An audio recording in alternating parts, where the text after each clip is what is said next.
आज हम कुछ वक्त ये जानने में गुजारते हैं कि खुदा ने हमें ये हुक्म क्यों बख्शा है कि इस जहान के हम शक्ल न बनो। आए रोमियो की किताब बाब 12 आयत 2 से देखते हैं।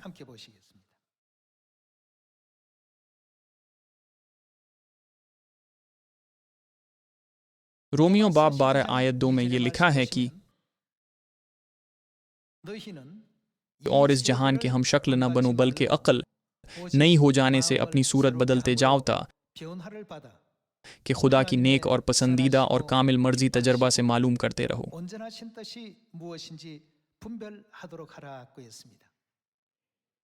किताब मुक़द्दस मौजूदा नस्ल को शरीर और जिनाकार नस्ल के तौर पर बयान करती है।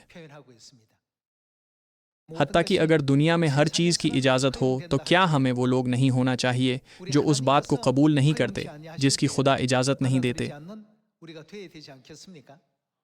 खुदा हमें क्यों कहते हैं कि इस जहान के हम शक्ल न बनूं? लोग अक्सर ये महसूस करते हैं कि अगर वो दुनिया के रस्म व रवाज यानी नाम निहाद रुझानात से हम आहंग न हों तो वो कदीमी नज़र आएंगे। जब हम दुनिया के लोगों के लिबास या ज़िंदगी गुजारने के तरीके की पैरवी नहीं करते तो बाज़ औक़ात हमें ऐसा लगता है कि हम दुनिया में पीछे हैं।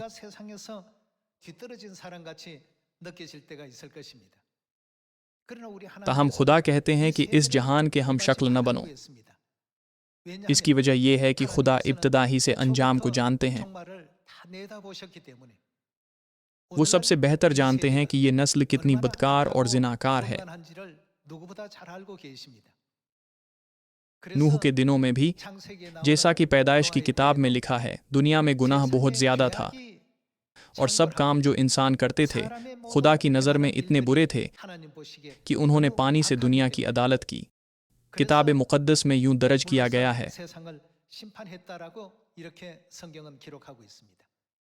सदूम और अमूरा के दिनों में खुदा ने क्यों आग बरसाई थी? इसकी वजह यह थी कि सदूम और अमूरा में गुनाह बहुत ज़्यादा था। खुदा ने उनकी अदालत की क्योंकि वो उनकी बदकिरदारी को मज़ीद बर्दाश्त नहीं कर सकते थे। ये भी कहा गया है कि आखिरी दिनों में आग से दुनिया की अदालत की जाएगी। ऐसा क्यों है? वही वजह है, खुदा की नज़र में इस दुनिया के तमाम लोग नहायत गुनहगार और शरीर हैं।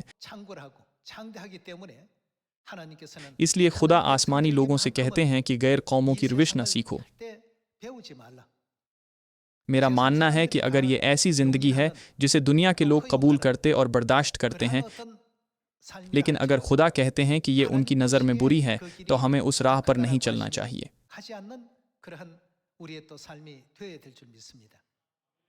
आज हम एहतियात से किताब मुक़द्दस की इन तमाम तालीमात को अपने दिलों पर कंदा करें। पहले हम खुरूज की किताब बाब 20 आयत 12 से देखते हैं।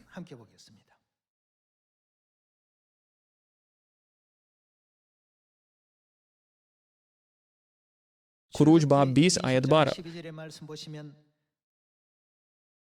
तू अपने बाप और अपनी माँ की इज्जत करना था कि तेरी उम्र उस मुल्क में जो खुदावन तेरा खुदा तुझे देता है दराज हो।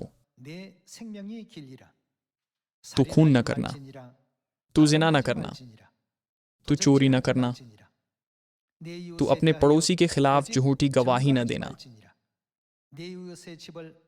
तू अपने पड़ोसी के घर का लालच न करना, तू अपने पड़ोसी की बीवी का लालच न करना, और न उसके गुलाम और उसकी लौंडी और उसके बैल और उसके गधे का, और न अपने पड़ोसी की किसी और चीज़ का लालच करना।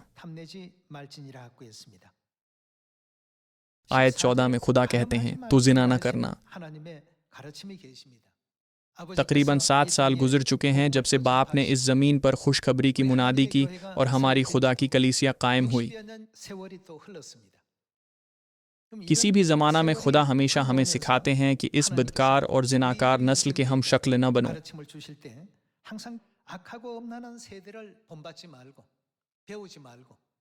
अगरचा सारी दुनिया बिगड़ चुकी है, आसमानी फर्जंदों को चाहिए कि पाक और दीनदार जिंदगियां गुजारें।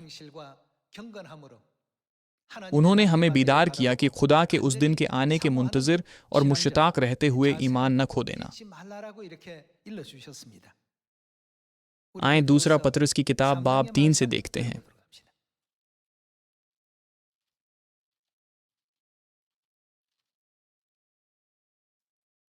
दूसरा पतरस बाब 3 आयत 6। इन्हीं के जरिया से उस जमाना की दुनिया डूबकर हलाक हुई, मगर इस वक्त के आसमान और ज़मीन उसी कलाम के जरिया से इसलिए रखे हैं कि जलाए जाएं, और वो बेदीन आदमियों की अदालत और हलाकत के दिन तक महफूज रहेंगे। आयत 10 की तरफ जाते हैं। लेकिन खुदावंद का दिन चौर की तरह आ जाएगा। उस दिन आसमान बड़े शूर व गुल के साथ बर्बाद हो जाएंगे, और अजराम फलक हरारत की शिद्दत से पिघल जाएंगे, और ज़मीन और उस पर के काम जल जाएंगे। जब ये सब चीज़ें इस तरह पिघलने वाली हैं, तो तुम्हें पाक चाल चलन और दीनदारी में कैसा कुछ होना चाहिए, और खुदा के उस दिन के आने का कैसा कुछ मुंतज़िर और मुश्ताक रहना चाहिए। खुदा ने पीछतर ही बता दिया है कि इस ज़माना की अदालत आग के साथ की जाएगी। खुदा हमें मुसलसल सिखाते हैं कि हम अपनी पाक और दीनदार जिंदगी को न खोएं। इसीलिए खुदा ने इब्तदाई कलीसिया के दिनों में अराकीन को हुक्म दिया कि ऐसे बुरे कामों में मुलविस न हों। हम अमाल की किताब बाब 15 की तरफ जाते हैं।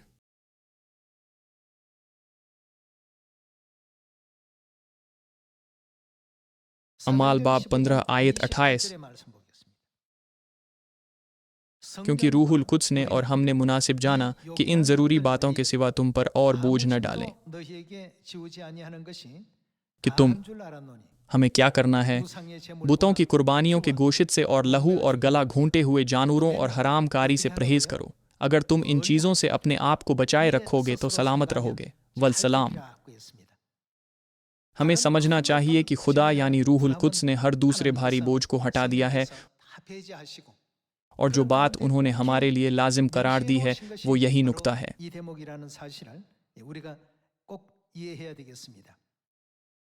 हम पहला कुरंथियों की किताब बाब 5 आयत 1 से देखते हैं।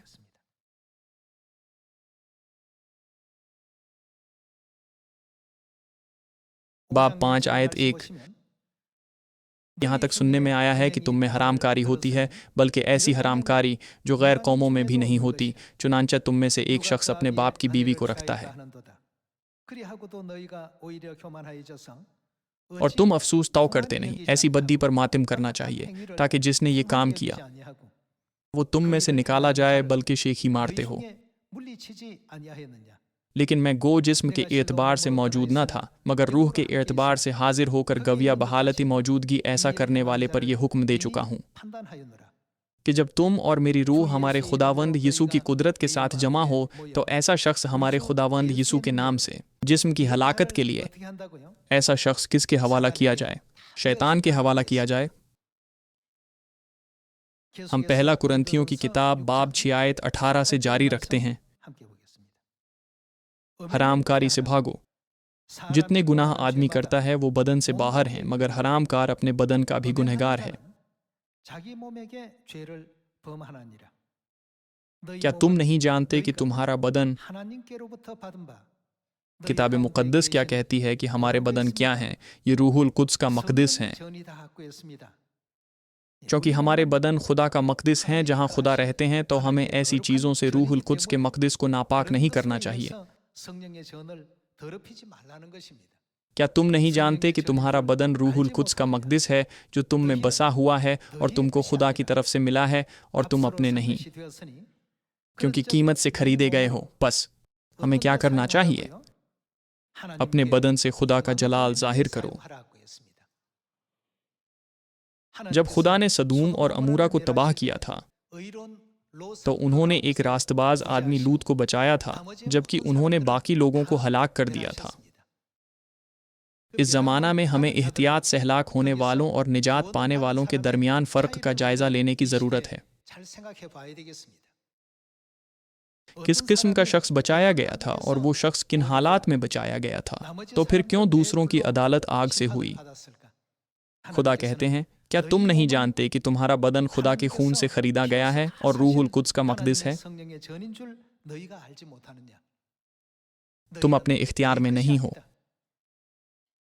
तुम्हें अपने बदन के साथ कोई लापरवाही नहीं करनी चाहिए।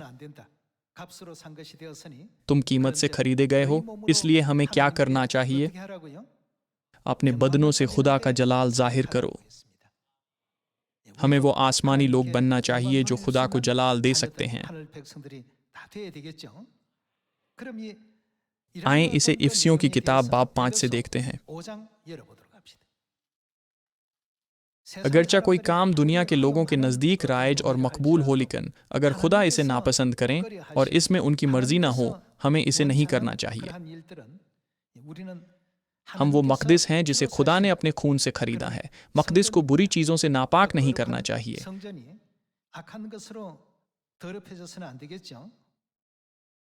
हम बाब 5 आयत 3 देखते हैं। और जैसा कि मुकद्दसों को मुनासिब है तुम में हरामकारी और किसी तरह की नापाकी या लालच का जिक्र तक ना हो,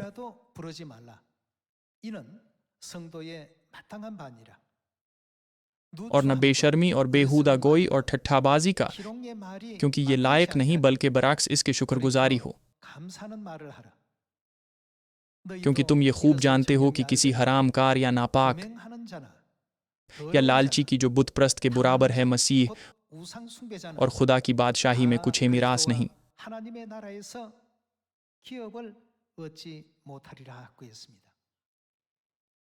ईसो उन लोगों की एक आम मिसाल है जो मिरास हासिल करने में नाकाम रहे थे।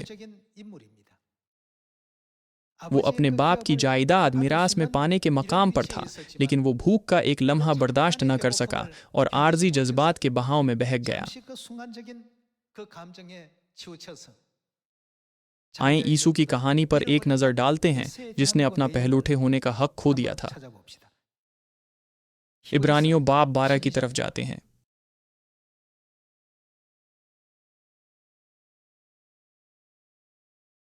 इब्रानियों बाब 12 आयत 14। सबके साथ मेल मिलाप रखने और उस पाकीज़गी के तालिब रहो जिसके बगैर कोई खुदावंत को न देखेगा। गौर से देखते रहो कि कोई शख्स खुदा के फजल से महरूम न रह जाए। ऐसा ना हो कि कोई कड़वी जड़ पहुँच कर तुम्हें दुख दे और उसके सबब से अक्सर लोग नापाक हो जाएं। और न कोई हरामकार या ईसू की तरह बेदीन हो जिसने एक वक्त के खाने के इज़ अपने पहलौठे होने का हक बीच डाला।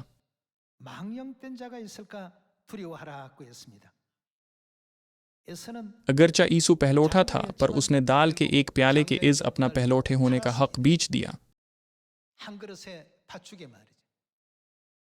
इसी तरह इब्रानियों की किताब का बाब 12 हमें ये तालीम देता है कि हरामकारी के सबब से अपना पहलौठे होने का हक न बीचें।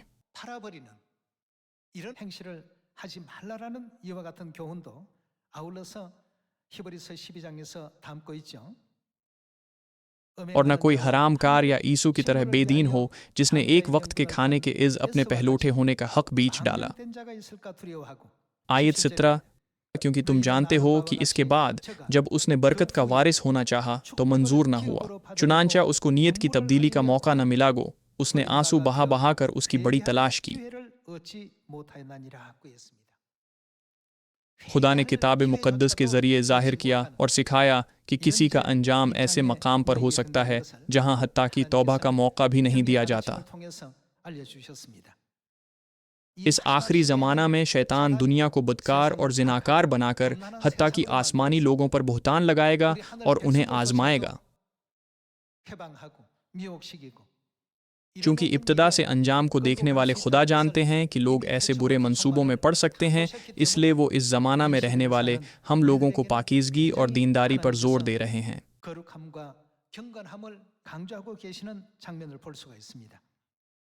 हम इमसाल की किताब बाब 6 आयत 23 से जारी रखते हैं।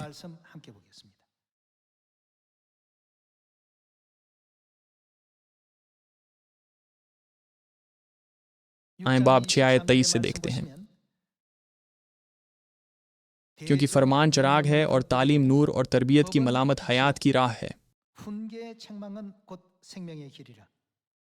ताकि तुझको बुरी औरत से बचाए, यानी बीगाना औरत की जुबान की चापलूसी से। तू अपने दिल में उसके हुस्न पर आशिक ना हो और वो तुझको अपनी पलकों से शिकार न करे, क्योंकि छनाल के सबब से आदमी टुकड़े का मुहताज हो जाता है और जानिया कीमती जान का शिकार करती है। क्या मुमकिन है कि आदमी अपने सीना में आग रखे और उसके कपड़े न जलें, या कोई अंगारों पर चले और उसके पाँवों न झुलसें? वो भी ऐसा है जो अपने पड़ोसी की बीवी के पास जाता है, जो कोई उसे छुए बेसजा न रहेगा। चोर अगर बुहोक के मारे अपना पेट भरने को चोरी करे तो लोग उसे हकीर नहीं जानते, पर अगर वो पकड़ा जाए तो 7 गुनाह भरेगा, उसे अपने घर का सारा माल देना पड़ेगा। जो किसी औरत से जिना करता है वो बेअक्ल है, वही ऐसा करता है जो ऐसा शख्स क्या हिलाक करना चाहता है, अपनी जान को हिलाक करना चाहता है। खुदा के फर्जंदों को निजात हासिल करने से रोकने के लिए शैतान हर तरह की आजमाइश, फंदे और जाल डालता है। यीशु ने कहा, इस दुनिया से हरगिज मत सीखो क्योंकि ये शरीर और जिनाकार है। उन्होंने कहा कि हमें इस दुनिया के हमिशकल नहीं बनना चाहिए। क्या हमें खुदा के नमूने की पैरवी नहीं करनी चाहिए? हम सबको खुदा की मुकद्दस राह पर चलने के काबिल होना चाहिए। हम बाब 7 की तरफ जाते हैं। इमसाल बाब 7 आयत 1। ए मेरे बेटे, मेरी बातों को मान और मेरे फरमान को निगाह में रख। मेरे फरमान को बजा ला और जिंदा रह और मेरी तालीम को अपनी आंख की पुतली जान। आयत 7। और मैंने एक बेअक्ल जवान को नादानों के दरमियान देखा, यानी नौजवानों के दरमियान वो मुझे नजर आया कि उस औरत के घर के पास गली के मोड़ से जा रहा है और उसने उसके घर का रास्ता लिया। दिन छिपे शाम के वक्त, रात के अंधेरे और तारीकी में। और देखो, वहां उससे एक औरत आ मिली जो दिल की चालाक और किस्बी का लिबास पहने थी। वो गौगाई और खुद सर है, उसके पाँव अपने घर में नहीं टिकते। अभी वो कूचों में है, अभी बाजारों में और हर मोड़ पर घात में बैठती है। सो उसने उसको पकड़कर चूमा और बेहया मुंह से उसे कहने लगी, सलामती की कुर्बानी के ज़बीहे मुझ पर फर्ज थे, आज मैंने अपनी नुज़रें अदा की हैं। इसीलिए मैं तेरी मुलाकात को निकली कि किसी तरह तेरा दीदार हासिल करूं, सो तू मुझे मिल गया। मैंने अपने पलंग पर कामदार गालीचे और मिस्र के सूत के धारीदार कपड़े बिछाए हैं। मैंने अपने बिस्तर को मुर और ऊद और दारचीनी से मुअत्तर किया है। हम सुबह तक दिल भर कर इश्कबाजी करें और मोहब्बत की बातों से दिल बहलाएं, क्योंकि मेरा शौहर घर में नहीं, उसने दूर का सफ़र किया है। वो अपने 7 रुपए की थैली ले गया है और पूरे चांद के वक्त घर आएगा।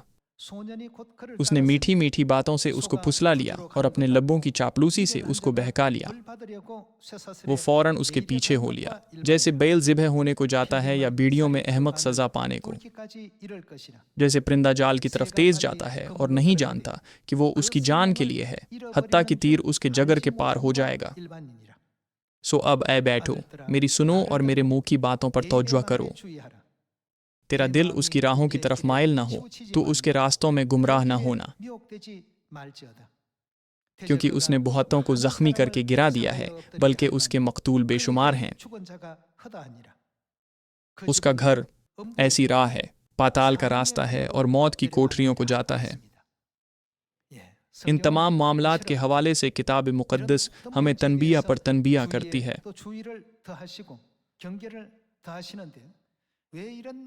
खुदा के अपने आसमानी लोगों को ऐसे मामलात से खबरदार करने की वजह यह है कि जो लोग इन हालात में पड़ते हैं, उनके लिए खुदा की तरफ रजू लाना वाकई मुश्किल लगता है। उनके दिल आसानी से खुदा को छोड़ देते हैं, क्योंकि शैतान ये जानता है, इसलिए वो मुसलसल हमारे इर्द गिर्द फरीब के बेशुमार तरीके और हथकंडे लगाता है और सरगर्मी से इस दुनिया को हरामकारी से भरी दुनिया में तब्दील कर रहा है। हम होसिया की किताब बाब 4 की तरफ जाते हैं।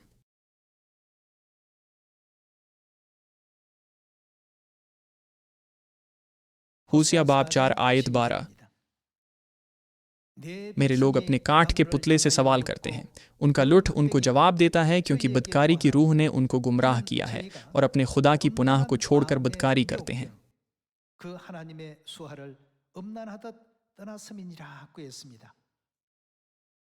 हत्ता कि पुरफज़ल तौर पर खुदा की राह पर चलने वाले मुक़द्दिसीन भी ऐसी चीज़ों के बहकावे में आकर आसानी से खुदा से निगाह हटा सकते हैं और उनसे मुंह मोड़ सकते हैं। आयत 13 देखते हैं। पहाड़ों की चोटियों पर वो कुर्बानियाँ गुजरानते हैं और टीलों पर और बलूत और चुनार और बत्म के नीचे बखूर जलाते हैं, क्योंकि उनका साया अच्छा है। बस बहू बेटियाँ बदकारी करती हैं।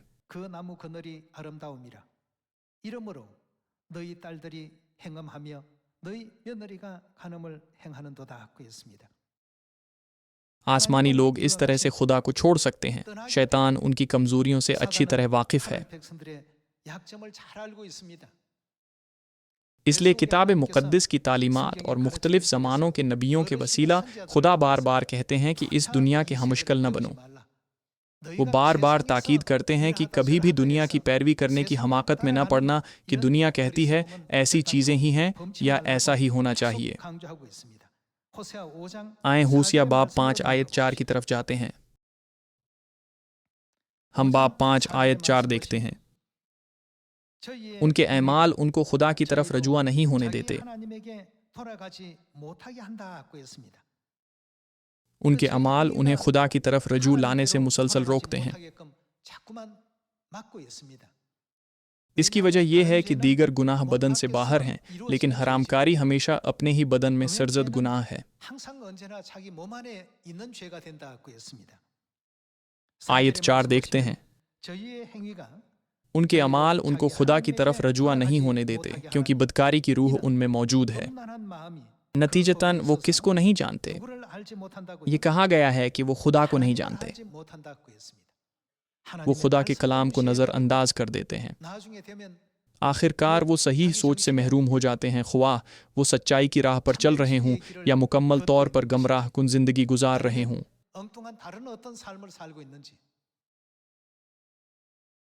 चूँकि हम भी उनकी तरह सही फैसला करने की सलाहियत खो सकते हैं, इसलिए खुदा हमें मुसलसल खबरदार करते और इन मामलात के बारे में होशियार रहने की ताकीद करते हैं। 5 आयत से जारी रखते हैं। और फ़ख्र इसराइल उसके मुंह पर गवाही देता है, और इसराइल और इफ़राइम अपनी बदकिरदारी में गिरेंगे, और यहूदा भी उनके साथ गिरेगा। वो अपने रीवड़ों और गल्लों के वसीला से खुदावंद के तालिब होंगे, लेकिन उसको न पाएंगे। ऐसा क्यों है? वो उनसे दूर हो गया है।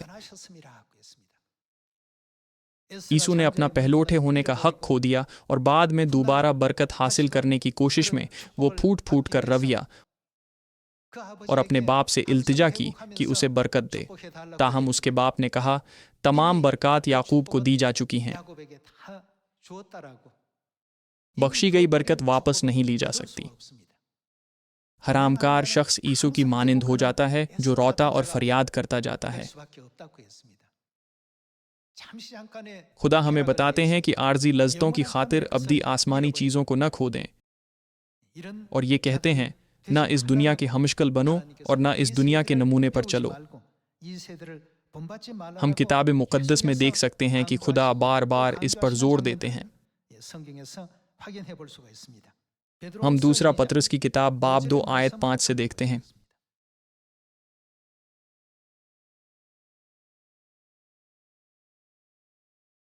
आए बाब 2 आयत 5 देखते हैं। और न पहली दुनिया को छोड़ा, बल्कि बेदीन दुनिया पर तूफान भेजकर रास्तबाजी के मुनादी करने वाले नूह को माँ और 7 आदमियों के बचा लिया, और सदूम और अमूरा के शहरों को खाकी स्याह कर दिया और उन्हें हिलाकत की सज़ा दी, और आइंदा ज़माना के बेदीनों के लिए जाए इबरत बना दिया। और उन्होंने क्या किया था? रासतबाज लूत को, जो बेदीनों के नापाक चाल चलन से दिख था, रिहाई बख्शी। लूत की रास्तबाज रूह हर रोज़ सख्त परेशान रहती थी, क्योंकि वो तमाम हराम कारियाँ उसके आसपास हो रही थीं।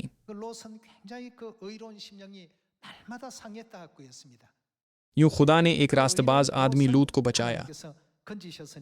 आयत 8 चुनांचा वो रास्तबाज उनमें रहकर और उनके बेशरा कामों को देख देख कर और सुन सुन कर गविया हर रोज अपने सच्चे दिल को शकंजा में खींचता था।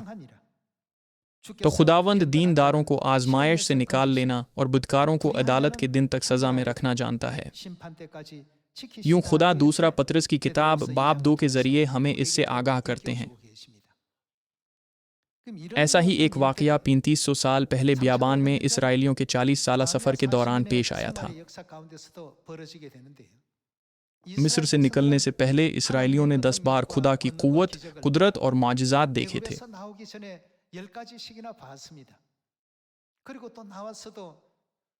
हत्ता कि उनके बाहर आने के बाद भी वो खुदा की अलाही कुदरत और दूर अंदेशी से बहुत मुतासिर हुए और बहर कुलज़म को तकसीम करने के माजज़े में शरीक हुए।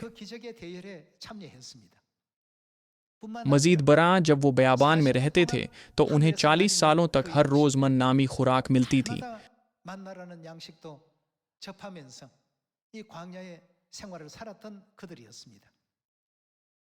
ताहम 40वें बरस वो मुआबी औरतों से मिले और वो बुतों की कुर्बानी का खाना खाकर और हत्ता कि उन बुतों की प्रस्तुश करके बिगड़ गए, हालांकि उन्होंने 40 बरसों तक खुदा के अजीम काम का तजुर्बा किया था।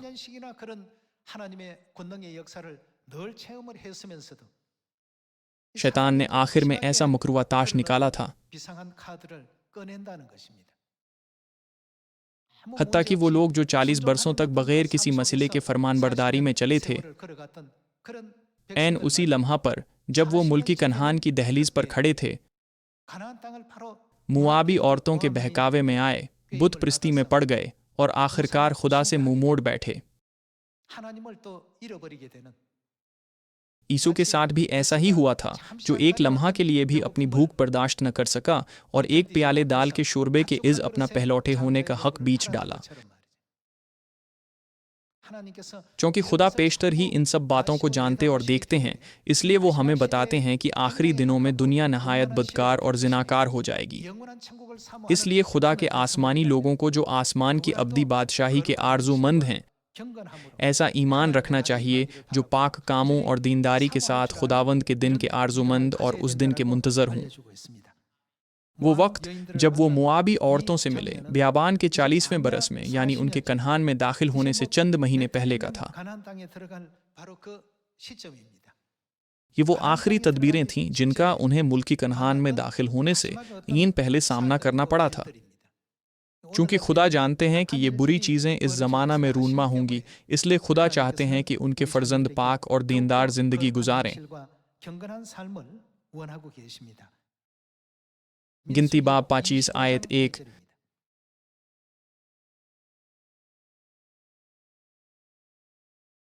आए बाब 25 आयत 1 से देखते हैं। और इसराइली शित्तीम में रहते थे और लोगों ने मुआबी औरतों के साथ हरामकारी शुरू कर दी, क्योंकि वो औरतें इन लोगों को अपने देवताओं की कुर्बानियों में आने की दावत देती थीं और ये लोग जाकर खाते और उनके देवताओं को सिजदा करते थे। यूं इसराइली बाल फगूर को पूजने लगे। तब खुदावंद का कहर बनी इसराइल पर भड़का। आयत 4। और खुदावंद ने मूसा से कहा, कौम के सब सरदारों को पकड़कर खुदावंद के हजूर धूप में टांग देता कि खुदावंद का शदीद कहर इसराइल पर से टल जाए। सो मूसा ने बनी इसराइल के हाकिमों से कहा कि तुम्हारे जो जो आदमी बाल फगूर की पूजा करने लगे हैं, उनको कत्ल कर डालो। और जब बनी इसराइल की जमात खैमे ही इज्तिमा के दरवाज़ा पर रो रही थी, तो एक इसराइली मूसा और तमाम लोगों की आंखों के सामने एक मिद्यानी औरत को अपने साथ अपने भाइयों के पास ले आया। जब फिनहास बिन अलियाजर बिन हारून काहिन ने ये देखा, तो उसने जमात में से उठ हाथ में एक बरछी ली और उस मर्द के पीछे जाकर खैमा के अंदर घुसा और उस इसराइली मर्द और उस औरत दोनों का पेट छीद दिया। तब बनी इसराइल में से वबा जाती रही। और जितने इस वबा से मरे उनका शुमार 24,000 था। खुदा इस कदर गजब नाक हुए होंगे कि उन्होंने उन पर ऐसी तबाहकुन वबा भेजी। हमें एक बार फिर अपने दिलों पर कंधा करना चाहिए कि ऐसा काम हरगिज खुदा को खुश नहीं कर सकता। 다시 한번 마음에 따로 새기셔서 하나님께서 चूंकि खुदा अच्छी तरह जानते हैं कि शैतान कैसे खुदा के लोगों को तबाही की राह पर ले जाता है, इसलिए खुदा बार बार हम आसमानी फर्जंदों को ताकीद करते हैं कि मेहरबानी से इन कलमात को जहन में रखो। 깊이 명심하라. 계속해서 강조해 주신 장면을 바라볼 수가 있습니다. 에베소 5장에 इफ्सियों बाब 5 में ये लिखा है कि हरामकार हरगिज खुदा की बादशाही का वारिस नहीं हो सकता।